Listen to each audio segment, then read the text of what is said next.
Hey y'all, this is Natalie. I am back with another cookbook, and this one is a vintage one.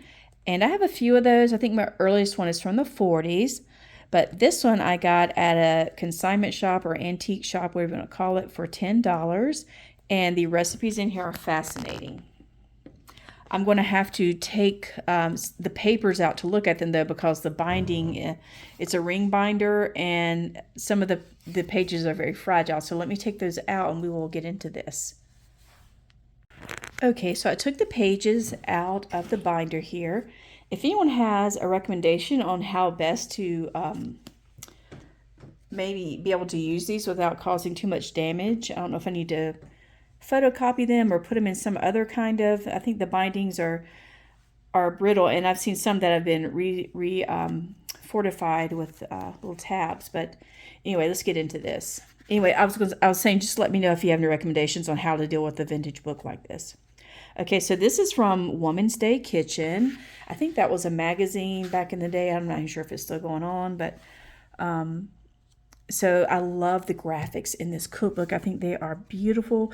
Also, I think this kind of graphic design has made a comeback, because I've seen a lot of the more lines being used in images and stuff, or artwork for food. So I just think it's fascinating. All right, so this one, and the way this is organized is that things are done by topic. So this one is for holiday cakes. Some can be by country, some can be by an ingredient. There's even one section on sour cream, which is fascinating. I may get more into that if I find it.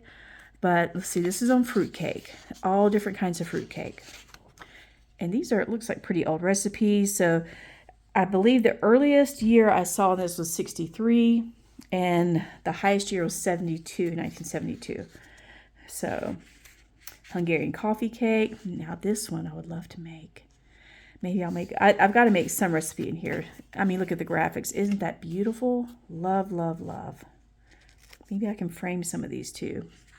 But you see some of the punch holes here are fragile. All right, paprika hamburgers, sauerbraten hamburgers. So this must be a section on hamburgers. Let's go back and see what this section is, if I can get back there.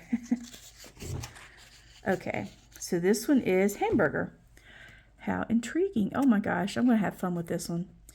All right, you guys, thanks for joining, and you'll be hearing more about this cookbook once I have time to get into it.